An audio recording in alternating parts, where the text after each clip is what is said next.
Hello student, this is the online education from Devasya International Public School and I am Neha Patel, your biology teacher. ચલો આપણે standard 11 science biology ભણી રહ્યા છીએ અને એમાં last topic જે આપણે શરૂઆત કરેલી એ છે ચેપ્ટર નંબર 5 સપુષ્પી વનસ્પતિની બાહ્યકાર વિદ્યા. જે હેડિંગ છે એનો પરિચય આપણે જોઈ ગયેલા અને થોડું પ્રસ્તાવના પણ આ ટોપિકની આપણે સમજી ગયા છીએ. બહુ સિમ્પલ અને ઇઝી ટોપિક છે, બરોબર. ફિગર પણ હું સાથે દોરતી રહું છું અને નોટ્સ પણ જોઈશું, તો બધા જ ધ્યાનથી ટેક્સ્ટબુક સાથે આ ટોપિક રિફર કરીશું. ચલો ભણવાની શરૂઆત કરીએ. જ્યારે પણ આપણે કોઈ પણ વનસ્પતિની બાહ્યકાર વિદ્યા ભણતા હોય તો સૌપ્રથમ આપણે એ વનસ્પતિના બધા જ ભાગો સમજવા જોઈએ અને પછી દરેક ભાગ એ ડિટેલમાં ભણીશું. તો જ્યારે પણ આપણે વનસ્પતિના બધા ભાગો ભણી રહ્યા છીએ તો જે ફિગર છે એની સાથે આપણે જે ટોપિક છે એ એક બાય સાથે જોતા રહીશું. સૌથી પહેલો આપણો જે ભાગ છે વનસ્પતિનો એ પણ છે મુખ્ય અક્ષ. તો તમને પ્રશ્ન થાય કે વનસ્પતિમાં મુખ્ય અક્ષ એટલે શું? તો મુખ્ય અક્ષની જે વ્યાખ્યા છે અને પછી એના શબ્દો તમને સમજાવું છું. મુખ્ય અક્ષ એટલે કે પ્રરોહાગ્ર અને મૂલાગ્ર વચ્ચેનો વનસ્પતિની જે ધરી છે એ ભાગ, એ ધરી એને શું કહેવાય છે? મુખ્ય અક્ષ કહે છે. તો અહીંયા તમને બે પ્રશ્ન રહે કે પરોહાગ્ર શું છે અને મૂલાગ્ર શું. એના માટે આપણે ફિગર તરફ જઈએ. જો આ એક આપણે લાક્ષણિક વનસ્પતિ સપુષ્પી વનસ્પતિ દોરેલી છે કે જેમાં આ પાર્ટ જમીનનું લેવલ દર્શાવે છે.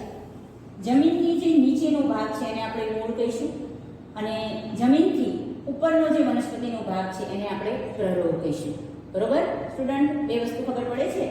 વનસ્પતિમાં જમીનથી ઉપરનો ભાગ કે જેને પ્રરોહ કહેવાય છે અને જમીનની અંદર નીચે જે ભાગ રહેલો છે એને આપણે શું કહીશું? મૂળ કહીશું.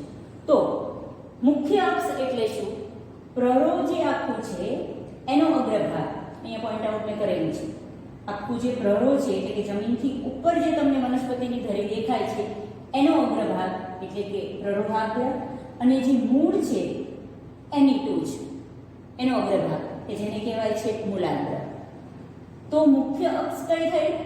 પ્રરોહાગ્રથી શરૂ કરી આજે મારો હાથ જાય છે એ છેક મૂલાગ્ર સુધી એ જે આખી ધરી છે એને આપણે મુખ્ય અક્ષ કહીશું. અહીંયા થોડી મિસઅન્ડરસ્ટેન્ડિંગ ઘણાને થાય છે કારણ કે સામાન્ય રીતે આપણને ધરી એટલે કે વનસ્પતિ દેખાય છે ક્યાં? જમીનની ઉપર.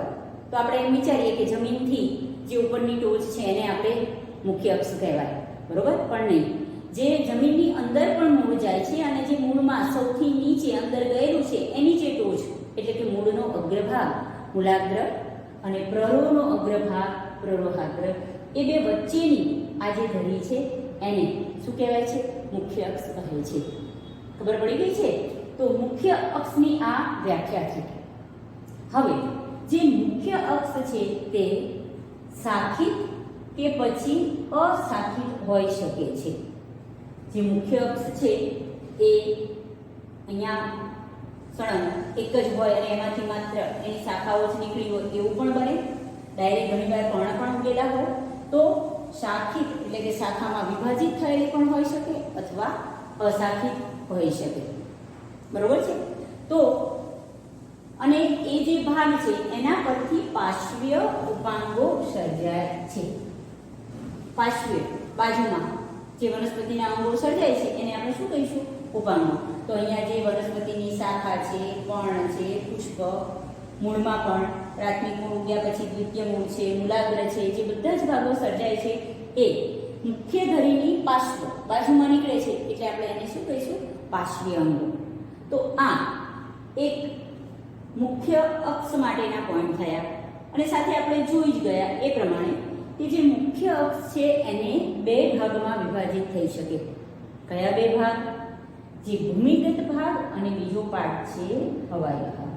ચલો, ભૂમિગત ભાગ જમીનની જે નીચેનો ભાગ છે એને આપણે ભૂમિગત ભાગ કહીશું અને હવાઈ એટલે કે હવામાં જમીનની ઉપર જે ભાગ છે એને આપણે હવાઈ ભાગ કહીશું. અહીંયા ફિગરમાં જોઈએ, અહીંયા આપણે આ જમીનનું લેવલ છે, એનાથી ઉપરનો પાર્ટ એને આપણે પ્રરો કહીશું અને જે નીચેનો ભાગ છે એને આપણે મૂળ કહીશું. પ્રરોથી આખું પ્રરોતંત્ર સર્જાય છે અને મૂળથી આખું મૂળ તંત્ર સર્જાય છે. આ મુખ્ય અક્ષની રચના વિશેના ભાગ થયા. તમને નાનો ક્વેશ્ચન પૂછે છે કે વનસ્પતિની મુખ્ય અક્ષ વિશે ટૂંકમાં સમજાવો તો આટલા પોઈન્ટ બાય પોઈન્ટ આપણે લખવાના રહે કે એની વ્યાખ્યા શું છે, એના લક્ષણમાં એ શાખિત કે અશાખિત હોય છે અને તેના પરથી પાર્શ્વ ઉપાંગો સર્જાય છે. એના મુખ્ય બે ભાગ તો ભૂમિગત ભાગ કે જે મૂળ કહેવાય છે, જેમાંથી મૂળતંત્રનું નિર્માણ થશે, અને હવાઈ ભાગ કે જેને પ્રરો કહેવાય છે, જેમાંથી પ્રરોતંત્રનું નિર્માણ થશે. ફિગરમાં હવે આપણે બાકીના બધા પોઈન્ટ જોઈએ તો જમીનના લેવલથી ઉપરનો ભાગ પ્રરો અને એનાથી જે સર્જાય છે એ પ્રરોતંત્ર. તો તમને બીજો પણ એક ક્વેશ્ચન કવર થઈ જાય કે પ્રરોતંત્રમાં શેનો સમાવેશ થાય. જુઓ, જે વનસ્પતિની શાખાઓ છે એ, એમાંથી જે પર્ણ સર્જાય છે એ, એમાંથી જે પુષ્પનું નિર્માણ થાય છે એ ભાગ, અને પુષ્પ એ સ્થાન છે કે જ્યાં ફળનું નિર્માણ થશે. ફળની અંદર બીજ હશે અને એ બીજ વાવવાથી ફરી નવી વનસ્પતિનું નિર્માણ થશે. તો આ બધા જ ભાગ એટલે કે પર્ણ, પુષ્પ, ફળ, બીજ, શાખાઓ એ બધા જ શેમાં સમાવેશ થાય છે? પ્રરોતંત્રમાં. તો અહીંયા પણ એક નાનું ક્વેશ્ચન અથવા તમને MCQ માટે પણ કંઈથી કોઈ ભાગ લઈને પૂછે છે કે એનો સમાવેશ પ્રરોતંત્રમાં થાય છે કે મૂળતંત્રમાં, તો એ અહીંયા સમજી શકાય. ચલો, મૂળ માટે વાત કરીએ તો જમીનના લેવલથી નીચે એટલે કે જે ભૂમિગત ભાગ છે એ ભાગને આપણે મૂળ કહીશું અને એનાથી જે તંત્ર સર્જાય છે એને આપણે શું કહીશું? મૂળતંત્ર. મૂળના પણ વિવિધ પ્રકાર છે. અહીંયા મેં બે પણ દર્શાવેલા છે. જે પ્રથમ મૂળ નીકળે છે એને આપણે પ્રાથમિક મૂળ કહીશું, એનો બીજો પોઈન્ટ નીકળે છે એને દ્વિતીય મૂળ, એમાંથી ત્રીજી શાખા નીકળે તેને તૃતીય મૂળ. મૂળ ઉપર મૂળ રૂમ જોવા મળે છે, મૂળનો અગ્રભાગ છે મૂળાગ્ર, એની ટોચ પર મૂળ ટોપ દેખાય છે. એ બધા જ ભાગનો સમાવેશ શેમાં થશે? મૂળતંત્રમાં. તો અહીંયા આપણે આ લાક્ષણિક એક વનસ્પતિની ફિગર દોરેલી છે. બીજા પણ પોઈન્ટ કે જે આગળ જતા તમારે આવશે સમજવાના, પણ અહીંયા ફિગર આપણે જોઈએ છે તો એમાં આપણે જોઈ લઈએ. જો અહીંયા જ્યાં જ્યાં પર્ણનું નિર્માણ થાય છે ત્યાં એક આ રીતે પોઈન્ટ દોરેલો છે. તો આખું પ્રકાંડ છે. પ્રકાંડ પર જે સ્થાનેથી પર્ણનું નિર્માણ થાય એ ભાગને ગાંઠ કહેવાય છે. બરોબર? અહીંયા એક ગાંઠ અને એમાં કક્ષકલિકા દર્શાવેલી છે. જોઈ આ પાર્ટને ગાંઠ કહીશું અને ગાંઠના ભાગે જે કલિકા નિર્માણ પામે એને આપણે શું કહીશું? કક્ષકલિકા. ફરી રિપીટ કરું છું ગાંઠની વ્યાખ્યા. પ્રકાંડના જે ભાગ પરથી પર્ણનું નિર્માણ થાય એ ભાગને આપણે ગાંઠ કહીશું. બરોબર? બીજું એક અહીંયા આપણે નામ નિર્દેશન તમને જોવા મળશે જે છે આંતરગાંઠ. તો બે ક્રમિક ગાંઠ વચ્ચેનો પ્રકાંડનો જે ભાગ છે એને આંતરગાંઠ કહે છે. બે ક્રમિક ગાંઠ, ક્રમિક વસ્તુ ખાસ ધ્યાન લઈશું. કોઈ પણ બે, ધારો કે અહીંયા લઈએ તો આ પાર્ટને આંતરગાંઠ કહેવાય, બે ક્રમિક ગાંઠ વચ્ચે. અહીંયા જઈએ તો આટલા ભાગને આંતરગાંઠ કહેવાય. બે ક્રમિક ગાંઠ વચ્ચે જે ભાગ આવે છે એને આપણે શું કહીશું? આંતરગાંઠ કહીશું. બરાબર? સામાન્ય રીતે જે પ્રકાંડ છે એનો ભાગ, અહીંયા જે કલિકા છે એને આપણે શું કહીશું? અગ્રકલિકા. પુષ્પનું નિર્માણ અહીંયા કક્ષકલિકામાંથી સીધું થઈ શકે છે, અથવા જે પર્ણ છે જે શાખા છે એની જે ટોચ અહીંયા અગ્રભાગે પણ પુષ્પનું નિર્માણ થઈ શકે. તો પુષ્પના નિર્માણમાં પણ કક્ષીય અને અગ્રીય બે પ્રકારના પુષ્પ આવશે. એ જ્યારે પણ આપણે આ દરેક ટોપિક, કારણ કે આપણે પર્ણ વિશે પણ અલગથી ભણવાનું છે, પુષ્પના વિશે, દરેક કલિકા વિશે, પ્રકાંડ વિશે, મૂળ શું છે, મૂળના પ્રકારો શું છે, બધા જ આપણે એક અલગ અલગ ટોપિક લેવાના છે. તો અહીંયા આપણે ઓલ ઓવર તમને એક લાક્ષણિક વનસ્પતિ, સપુષ્પી વનસ્પતિ કેવી હોય એની ફિગર અહીંયા તમને દર્શાવેલી છે. ઘણીવાર તમને નામ નિર્દેશન સાથે કોઈ લાક્ષણિક સપુષ્પી વનસ્પતિની ફિગર દોરો એ રીતે પણ ક્વેશ્ચન આવે તો બધા જ નામ નિર્દેશન સ્પષ્ટ સારી રીતે દેખાય એ રીતે તમે આ રીતે કરી શકો છો અને એમાં તમને નાના નાના ક્વેશ્ચન પણ કવર થઈ જાય. બરોબર? તો અહીંયા એક પોઈન્ટ આ મુખ્ય અક્ષ માટેનો થયો. હવે આપણે જ્યારે બાહ્યકાર વિદ્યા ભણીએ છીએ તો વનસ્પતિના જે બધા જ મુખ્ય ભાગો છે એના વિશે ભણવાનું છે. તો સૌપ્રથમ આપણે શરૂઆતમાં જે જોયું એમ કે સપુષ્પી વનસ્પતિના મુખ્ય ભાગો કયા? તો પ્રરો, પછી મૂળ છે, પ્રરોતંત્રમાં પ્રકાંડ છે, પર્ણ, પુષ્પ, ફળ, બીજ, દરેક ભાગ વિશે, દરેક ભાગમાં જોવા મળતી વિવિધતા વિશે, દરેક ભાગમાં કોઈ વિશિષ્ટ જો અનુકૂલન જોવા મળે છે તો એના વિશે આપણે દરેક વન બાય વન એક એક પોઈન્ટ કવર કરવાનો છે. તો અહીંયા આપણે એક પોઈન્ટની શરૂઆત કરીએ. સૌપ્રથમ આપણે જે વનસ્પતિનો એક ભાગ જોવાનો છે જેનું નામ છે મૂળ. બરોબર છે? તો અહીંયા આપણે મૂળ દર્શાવેલું જ છે ફિગરમાં, છતાં જ્યારે પણ તમને આ ટોપિક પૂછાય છે ટેક્સ્ટમાં તમને બધું જ સળંગ લખેલું હશે, પણ હું જે તમને અહીંયા દર્શાવું છું સ્ટેપ બાય સ્ટેપ પ્લસ જે નોટ્સ જોઈશું એમાં પણ આ રીતે સરસ સ્ટેપ લખી અને આપણે લખીશું તો જ્યારે પણ તમે કોઈ પણ નોટ્સ બનાવો તો એ પણ સારી દેખાય અને જોવાવાળાને પણ ઇઝી રહે. સૌપ્રથમ આપણે જ્યારે પણ કોઈ પાર્ટ જોઈશું તો આ ક્રમ જાળવીશું. સૌથી પહેલાં એની વ્યાખ્યા જોઈશું, પછી એની ઉત્પત્તિ શેમાંથી થાય છે એ જોઈશું, એના લક્ષણો જોઈશું, વિશિષ્ટ લક્ષણો, પછી વિશિષ્ટ લક્ષણો માટે એણે જો અનુકૂલન કોઈ સાધ્યું હોય તો એ જોઈશું, ઉદાહરણો પણ સાથે સાથે પ્રકાર જોતા રહીએ, એના કોઈ ભાગો આવે તો એ પણ જોતા રહીશું. તો સૌપ્રથમ આપણે સ્ટાર્ટ કરીએ છીએ વનસ્પતિનો એક ભાગ કે જેને કહેવાય છે મૂળ માટે. ચલો, તો સૌપ્રથમ મૂળની વ્યાખ્યા જોઈએ. આગળ આપણે વનસ્પતિ અક્ષ વિશે જોઈ ગયા ત્યારે જ વ્યાખ્યા જોયેલા છે, પણ છતાં રિપીટ કરીએ કે વનસ્પતિ અક્ષના ભૂમિગત ભાગને મૂળ કહે છે. બરોબર? જે વનસ્પતિ અક્ષ છે મુખ્ય અક્ષ એનો જમીનની નીચેનો ભાગ એ જેના તરીકે ઓળખાય છે? મૂળ તરીકે ઓળખાય છે. ઇંગ્લિશમાં આપણે એને રૂટ કહીશું. તો નેક્સ્ટ ટોપ પોઈન્ટ કે મૂળની ઉત્પત્તિ શેમાંથી થાય છે? મૂળનું નિર્માણ શેમાંથી થાય છે? તો મૂળનું નિર્માણ આદિમૂળ અથવા એને જ કહેવાય છે ભ્રૂણ મૂળમાંથી થાય છે. તો હવે નેક્સ્ટ પ્રશ્ન અહીંયા તમારા માટે એ કે આદિમૂળ અથવા ભ્રૂણ મૂળ એટલે શું? હવે આ ટોપિક ખરેખર તમે જ્યારે પણ બીજની રચના અથવા ભ્રૂણની રચના જોશો ત્યારે આવશે, પરંતુ અહીંયા આ જ ચેપ્ટરમાં શરૂઆતમાં જ આ પોઈન્ટ આપી દીધેલો છે. તો તમને અહીં ખબર હોવી જોઈએ કે આદિમૂળ અથવા ભ્રૂણ મૂળ એટલે શું. બરોબર? અહીંયા એ ટોપિકમાં આપણે લખવાનું નથી, પણ હું ઉત્પત્તિ કઈ રીતે થાય એ સમજાવવા માટે આદિમૂળ અથવા ભ્રૂણ મૂળ એ ક્યાંથી સર્જાય છે એ આપણે નેક્સ્ટ ફિગરમાં તમને આખું ફિગર સાથે સમજાવું છું. બરોબર?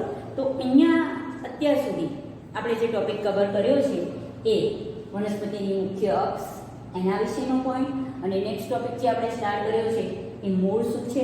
અહીંયા બે પોઈન્ટ જોઈ ગયા, મૂળની વ્યાખ્યા શું અને મૂળની ઉત્પત્તિ કઈ રીતે થાય છે. તો ઉત્પત્તિ શેમાંથી થાય છે? આદિમૂળ અથવા ભ્રૂણમૂળમાં. તો હવે સમજીએ કે આદિમૂળ અથવા ભ્રૂણમૂળ એટલે શું. ચલો, આપણે મૂળ વિશે ભણીએ છીએ. મૂળની વ્યાખ્યા જોઈ ગયા અને મૂળની ઉત્પત્તિમાં આપણે એવું કહ્યું કે મૂળની ઉત્પત્તિ આદિમૂળ અથવા ભ્રૂણમૂળમાંથી થાય છે. હું અહીંયા એ તમને સમજાવું છું. એના માટે મેં એક અહીંયા ફિગર દોરેલી છે. પહેલાં તો આ ફિગર શેની છે? જ્યારે પણ કોઈ પણ વનસ્પતિનું નિર્માણ થાય તો એની શરૂઆત શેમાંથી થાય છે? શું કરીએ આપણે? સૌથી પહેલાં જમીનમાં બીજ વાવીએ છીએ. બીજમાંથી આખી જ વનસ્પતિ એનું નિર્માણ થાય. તો જે બીજની અંદર ભ્રૂણ હોય છે અને ભ્રૂણ છે એ જ આખી વનસ્પતિના નિર્માણ માટે જવાબદાર ઘટક છે, જે આગળ જતાં 12થમાં પણ આપણે જોઈશું. બરોબર? તો એ અહીંયા સમજવાનું, કારણ કે તમને આદિમૂળ ભ્રૂણમૂળ એવા શબ્દ છે, બીજા પણ 2-3 શબ્દ આવશે તો એ શબ્દ સમજવા માટે થઈ અને આ વસ્તુ હું સમજાવું છું તમને.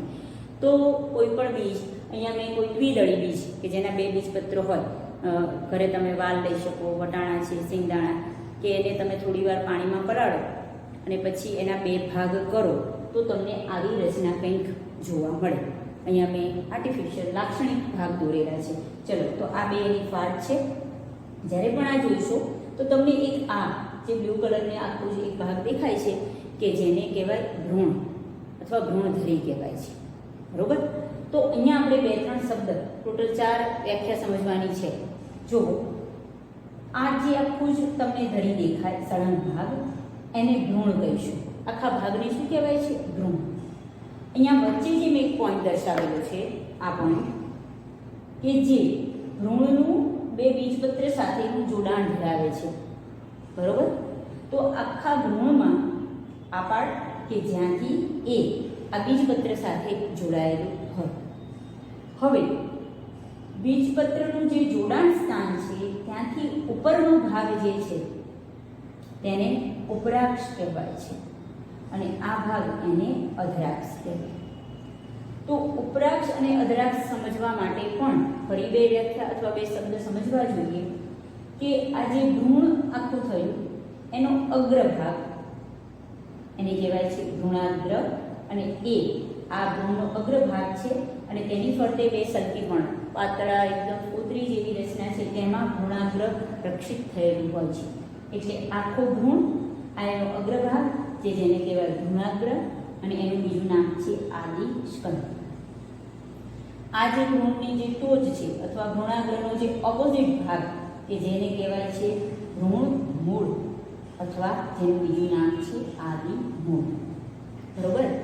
તો જ્યારે પણ ઉપરાક્ષ અને અધરાક્ષની વ્યાખ્યા આપી હોય તો આ રીતે કહી શકો: ભ્રૂણાગ્ર અને ભ્રૂણનું બીજપત્ર સાથેનું જે જોડાણ સ્થાન છે એના વચ્ચેનો જે ભ્રૂણનો ભાગ છે એને ઉપરાક્ષ કહીશું.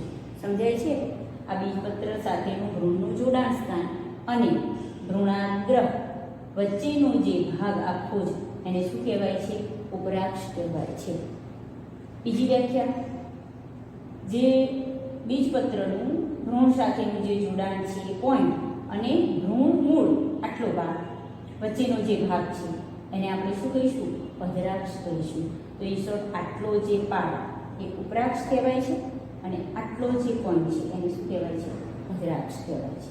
આ જે ટોચ છે એને ભ્રૂણ મૂળ અથવા આદિમૂળ કહેવાય છે. આ જે ભાગ છે એને ભ્રૂણાગ્ર અથવા આદિસ્કંદ કહેવાય છે. હવે જો અહીંયા તમને એમ કહે છે કે મૂળની ઉત્પત્તિ આદિમૂળ અથવા ભ્રૂણ મૂળમાંથી થાય. તો કઈ રીતે? જ્યારે પણ તમે કોઈ બીજ વાવો છો તો સૌથી પહેલા ભ્રૂણમાંથી ભ્રૂણ મૂળ બહાર આવે છે. ઘરે પણ આ પ્રયોગ કરી શકો, અથવા જો તમને ખબર હોય કે જે ફણગાવેલા કઠોળ છે, ઘરે મગ, વટાણા, કોઈ પણ જે કઠોળ આપણે ફણગાવીએ છીએ તો જે ફણગો ફૂટે છે, બહાર તમને પોઈન્ટ જેવો જે બહાર નીકળેલો ભાગ છે, એકચ્યુઅલી એ છે શું? ભ્રૂણ મૂળમાંથી સર્જાયેલી આ રચના છે. એટલે જ્યારે પણ આપણે ધારો કે આ જમીન છે, ધારો કે આ જમીનનો ભાગ છે અને એમાં કોઈ પણ આ રીતે બીજ નાખીએ છીએ તો સૌપ્રથમ જે બહાર જે વસ્તુ થાય છે, આપણે જે ફણગો ફૂટેલો દેખાય છે એ વસ્તુ જમીનમાં પણ પહેલા થાય. એટલે પહેલા આ જે બીજ છે એમાંથી આ ફણગો ફૂટે અને આ જે રચના નીકળે. તો ઇન શોર્ટ આ જે ભાગ નીકળ્યો એ મૂળનો ભાગ છે અને આમાંથી આખું જ અહીંયા મૂળ તંત્ર સર્જાશે. અને જે આપણે આ ભ્રૂણાગ્ર અથવા આદિસ્કંદ કહીએ છીએ એ બીજમાંથી બહાર નીકળી અને આ રીતે તો આ પાર્ટ એ પોઈન્ટ છે અને પછી એના જે 2 સલકી પર્ણ છે આ રીતે ખુલશે. તો આ જે નિર્માણ થયેલું આપણને દેખાય એ આખું જ આ પાર્ટ પ્રરોહાગ્ર અને એમાંથી આખા જ પ્રરોહતંત્રનું નિર્માણ થશે. અને આ જે પોઈન્ટ છે એ મૂળ અને એમાંથી જ આખા મૂળ તંત્રનું નિર્માણ થશે, બરોબર.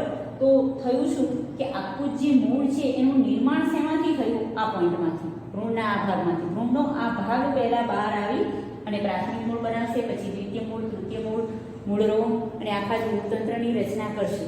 તો ભ્રૂણ મૂળ અથવા આદિમૂળ એની ઉત્પત્તિ શેમાંથી થઈ? મૂળની ઉત્પત્તિ શેમાંથી થઈ? આદિમૂળ અથવા ભ્રૂણ મૂળમાંથી.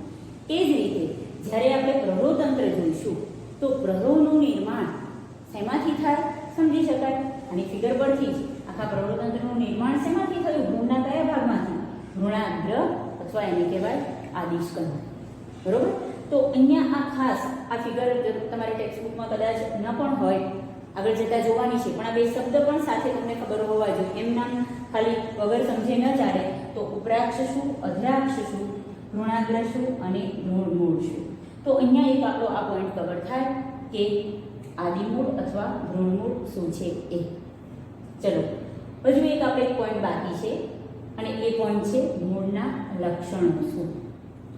તો જે મૂળના લક્ષણો છે એમાં મેં અહીંયા લખેલા છે એ સમજવા માટે પહેલાં એકવાર તમે બધા શબ્દ સમજી જાઓ એટલે તમને ખબર પડી જાય. જો પહેલો શબ્દ છે કે મૂળ ધન ભૂવર્તી છે. તો પહેલાં આ શબ્દની વ્યાખ્યા જુદી પાડી. ભૂ એટલે જમીન, વર્તી જે કહે છે એ આવર્તન કહે છે, એ તરફ એનું વળવું, એટલે ભૂવર્તી એટલે જમીન તરફ વળવું. હવે જ્યાં ધન શબ્દ છે એ શું દર્શાવે છે? એ ભાગ તરફ એ જાય છે તો ધન શબ્દ, એના ઓપોઝિટ સાઈડ જાય તો ઋણ શબ્દ વાપરીએ. જો એક સમજાવું એટલે ખબર પડે. આપણે એમ કહીએ છીએ મૂળ ધન ભૂવર્તી છે. મૂળ જમીનની દિશા તરફ આવર્તન પામે છે. આ જમીન તરફ આવર્તન પામવું એટલે ભૂઆવર્તન, અને એની દિશામાં જાય તો એના માટે શબ્દ કયો? ધન. ઓકે.